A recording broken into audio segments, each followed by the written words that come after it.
Friends, over 7 years ago, you and I started on this journey in our first ever episode by posing a question. What is luxury? We did so by looking at a rather unusual candidate, one inspired by the equine world. Now, needless to say, in that same 7 years, our little show here, cars, and the world in general have changed. So it would stand to reason, so is our unusual candidate. But it's more than that. It's not just the car, it's the people and even the company around it. So let's go back, take another look, and revisit our original question.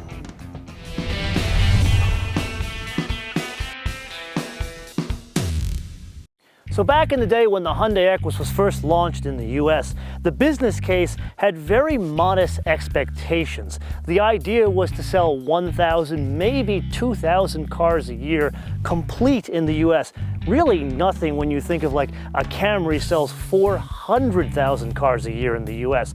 And that's because the business case was already paid for by the car being sold in markets like South Korea, Russia, and the Middle East. Now things have changed because I don't want to say it's a huge sales success, but it proved itself here in the US. So now there are 3 engines that are on offer throughout the world. There is a 3.7 V6, normally aspirated, and then there's a 3.3 twin turbo V6, which this is, and then there is a 5-liter V8. Now in the US, the business case changes a bit because the 3.7 not available, only this 3.3 twin turbo as well as the 5-liter V8. Now the 5-liter V8 you and I already drove. That's the 420 horsepower engine with 383 pound-feet of torque, which comes in at 5,000 RPM. But this is more interesting to us because it has a business case unto its own in that it's the first ever twin turbo V6 from the entire Hyundai Kia motor group. And the numbers on this one, very interesting when you consider what the V8 is at. So this is 365 horsepower, which comes in at a relatively high engine speed of 6,000 RPM, and then 376 pound-feet of torque, very close to the V8, which comes in at a very low RPM of 1,300, stays flat all the way up to 4,500. So that's the engine and the business case, but you and I aren't here for a business case. How does this work out on the road?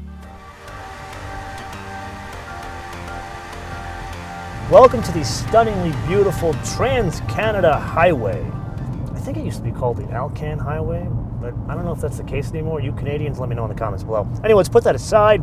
I am excited, and I don't know if you guys are excited, but over the past couple of months, we've driven a lot of new cars, but we haven't driven a lot of new engines, especially like those Nissan pickups and the Titan. Same engine in like 3 different trucks, or even Mercedes. We've driven a lot of new Mercedes, but the engines, we've driven them like a year ago, and now they're getting into new cars. Where here, this is not only just a totally new car, it's a totally new engine and a twin turbo at that.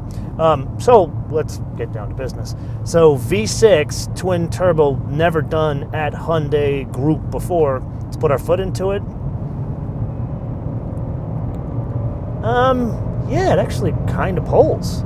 Like, I need to slow down because I do not want the Royal Mounted Police to come after me, but you get the point. And this is not a light vehicle. So in kilograms, what is this? It's about 24 and a half, almost 2,500 kilograms. And then the V8 goes up to about 2,590 kilograms. So not light. In like US cycle, the way they do the dry weights and measures, I'm guessing around 4,500, something like that. No one really from Genesis or Hyundai told us the exact number, but even considering that weight, the thing actually kind of moves. Now let's change the drive mode. Let's go to Eco. So this is supposedly the celery, the blah mode, the one we're not as excited about. Put our foot into it, going around a turn here. Not as responsive, but it builds speed nicely. Like, to the point where we've driven that V8 before in the Hyundai Genesis, which is now the G90, and I would argue this like high-feature V6 is a better engine than that low-feature V8. But either way, I think you and I should get together again, drive the V8 version of this to kind of understand which way is up, V6 or V8. Now in the tech review, I put aside the role of car geek and took on the role of science professor, and we spent a lot of time talking about weights and measures. Let's just say I'm not going to repeat this here, so go back, check out that episode as it relates to driving dynamics. But there is one major point I did not share with you in that episode, and that is the way air flows over or under this vehicle. That has a huge impact on driving dynamics. Now, normally this affects things like a Lotus, where they channel the air underneath the vehicle to make the car stick to the ground and thus be a bit more efficient. Well, now that has made its way to a Hyundai, or shall I say a Genesis, in that they channel the air a specific way underneath the vehicle. So let's take all the bits we discussed in the tech review and channel the air underneath the vehicle and see how it translates to the roads of British Columbia. Okay, so before we dive off into driving dynamics, let's get something out of the way right from the top. This, an AMG, it ain't. Not even close. This is more a boulevard cruiser. But there are a couple of things we have to unpack. Like, we got some nice switchbacks here on this highway. Now we're going more north into Kelowna. I don't think I'm pronouncing that correctly. Excuse me if you're a resident here and I've mispronounced the name of your beautiful part of the world here. But let's go around this turn a little bit faster. We are in the eco mode, so that means it's 100% of the power going to the rear wheels. And actually, it's not a boat. It's not like driving a couch. I mean, is it a Buick? No. But is it an AMG or an M car? Definitely not. I'd say it's somewhere like on the Lexus spectrum of things. But now let's switch up to a sport mode. So what we're doing is changing 10% of the power is going to the front wheels and 90% of the power is going to the rear wheels. We got a nice little turn coming up here, so let's put our foot into it. Please don't try this at home, even if your home is Canada. And we will see how this thing goes around a sort of corner here. Brake, and then go into it a bit. Not a hell of a lot of lean, and I'm not telling you how fast I'm going, but not a hell of a lot of lean.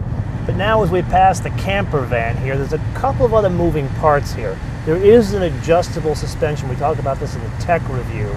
So that's adjustable dampers. But what's interesting here is a couple of things. Number one, there's a sport in an eco mode, but there's also an individual mode, which think of that as what we've seen in Audis and Mercedes as of late, where you can adjust the individual things. Like I personally, driving around town, like to keep the engine on eco, but everything else on sports, so I get some fuel economy, but have a car set the way I want to drive it. Here, interestingly, on the suspension, there's a sport, a comfort, and a comfort plus. So once again, it reinforces the MO of this car.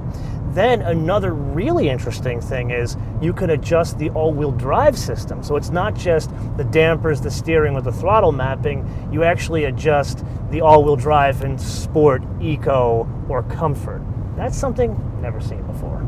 There were a couple of points back there where it wasn't interstates like this, where if you push it just a bit hard, it does roll onto itself on the outside rear wheel. But other than that, I would definitely say composed, but composed to the point that this is definitely a cruiser, not a sports sedan. Get it?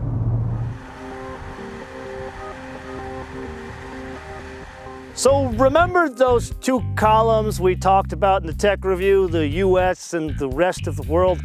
Well, there was one thing I forgot. So we're kind of in the middle of our journey here, and there's some construction going on here on the Trans-Canada Highway. So this is a good opportunity to talk, well, you can hear what I'm going to talk about, semi-autonomous driving here. So in Korea, this car does have a semi-autonomous system fitted to it. That is the only market where there is a semi-autonomous system on offer in the EQ900 or the Genesis G90. But in other markets, like the US, some of the bits are still there. Like, for example, if I set the cruise let's go, we're 58 miles an hour right now because we're in the construction zone, the car will drive itself for a couple of seconds. I want to say 10, 15 seconds, but it's not semi-autonomous driving, not even level 2. This is effectively lane keep assist, so the thing is screaming at me right now.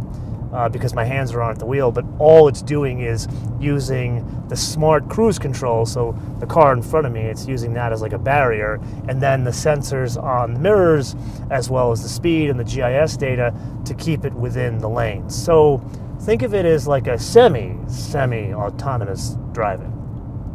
Yeah, I think that's what I'd call it. Maybe we should go to Korea and drive that one. Yeah, let's try that next time.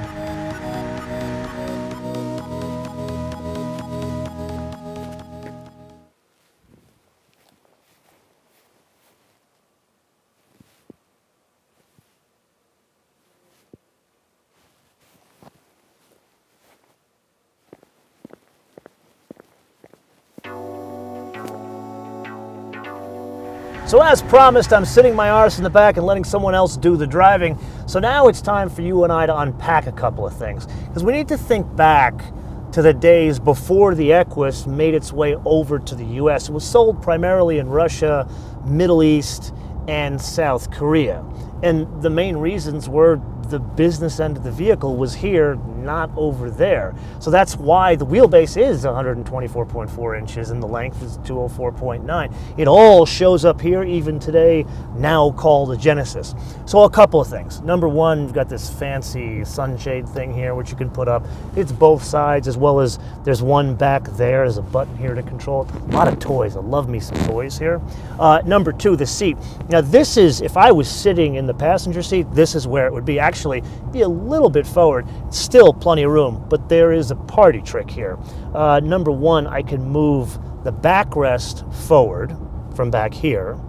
And then number two, I can move the whole seat forward from back here. Now it is missing like a, you know how in the Lexus or the Mercedes, even the BMW now, they do like a footrest thing. They do not have that here. Now, we need to put aside the front seat, talk about the back seat a little bit. And this is, believe it or not, we need to talk about the engine size because it affects the back seat. And if I'm honest, I'm very confused here. So V6 equals non-adjustable rear seats. V8 equals 12-way adjustable rear seats, at least on that side, and then it's 14 over here. And I don't quite understand that because you and I, over the past, year and a half, we've spent a lot of time talking about the very boring topic of taxes, whether it be displacement taxes, CO2 taxes, or in the US, a gas guzzler tax. So I could see a situation where one would want the adjustable seats in the back, but not pay for the taxes of a 5-liter V8. So I think that's something that needs to be rethought. Then, bottom line, this is a damn nice place to be. Remember we talked about the semi-aniline leather in the tech review, and this, like, I don't want to call it Alcantara, it's something else. It extends back here. Like, you get the semi-aniline leather here, you get the same industrial design here. Really a pleasant place to be. And then, of course, you got all these toys here. Like, for example, I can control the infotainment system up there from back here. I can control the satellite radio. I can even do, like, heated seats for both sides. But now let's put aside the toys, because if you can hear from the outside, the road surface has changed. It's not like the glass we drove out from Vancouver on. And even with the pavement changing, and it's like broken pavement, going over some potholes here. And by the way, the scenery, I mean, look at this. You still are somewhat separated from the unwashed masses of the noise of the road. I mean, that kind of tells you the MO of what this thing is about.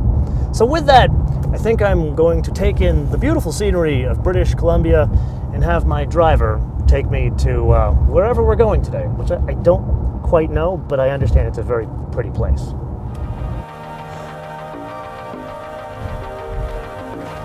So in summary, what do we got? Well, the best way to put this is a work in progress. And that really has nothing to do with the car itself. Let me put it to you this way. A year and a half ago, we drove the then Hyundai Genesis, now Genesis G90, and I was kind of blown away by that thing. To the point where when we do these Ask MotoMan segments, whenever you guys ask me, should I get this car, should I get that car, I always give the Hyundai Genesis or Genesis G90 a huge honorable mention, because you can't beat it. Whether you look at it from price, design, or more importantly, that the suspension was tuned by Lotus, there's just nothing out there that beats it. that's kind of the deal here for its intended purpose. This ain't a sports sedan. This isn't the sportest luxury car out there. This is more of a boulevard cruiser that's composed. That's what this is. And for that mission, great. But we need to put this aside because this trip has not been about the car. It's more been about a brand, or more importantly, a brand that's being built. And I learned more about what they're doing rather than the car. Like, for example, there aren't going to be separate dealerships, at least for a couple of years. They're looking to actually have you away from the dealership, and the car, or really dealership, comes to you to take your car for service and back. And then I learned something about what they're thinking in terms of sales, where they're looking to rely heavily on leasing as opposed to selling. So I need to turn this question around to you guys. I've asked you now 3 times, what is luxury? So is luxury a fancy building where they sell you the car? Is luxury the way you acquire the vehicle, lease, buy, used, whatever it is? Or is it a whole thing where it has to do with time, or whatever Genesis is trying to tell you? So this is not so much a question. I'm actually looking for some market research for my own intelligence here, because I still haven't made heads or tails of how Hyundai is rolling out Genesis. And that's what I kind of need your help for. Let me know in the comments below, or via our social media, MotoManTV all one word, MotoManTV all one word, Facebook, Twitter, and Instagram. And with that, I want to leave you with 2 things. Number 1, download our fancy new mobile application, which you can download for free at Apple iTunes and Google Play. And number 2, a fun fact. So, I live in Los Angeles, and I see how people live very fancy in Los Angeles, but I gotta say, they could learn from the people of Vancouver. You see, there is a resort up there. It was created and designed and built by the people who founded Swarovski Crystals. And when I got here, there was a helicopter outside. And you know how I'm totally an av geek, and I put pictures of airplanes on my Instagram, and you should be following me on Instagram. So I run out there, I check out the helicopter, and it's a BC, like a medevac, like rescue helicopter. Well, it turns out there was no emergency. Some guy from Vancouver, he chartered this helicopter to take a girl out on a date, flew her out here from Vancouver. They went for a massage at like the spa resort here, and now they are going from vineyard to vineyard here in the high desert in a helicopter. A helicopter. Until I see you next time, bis später.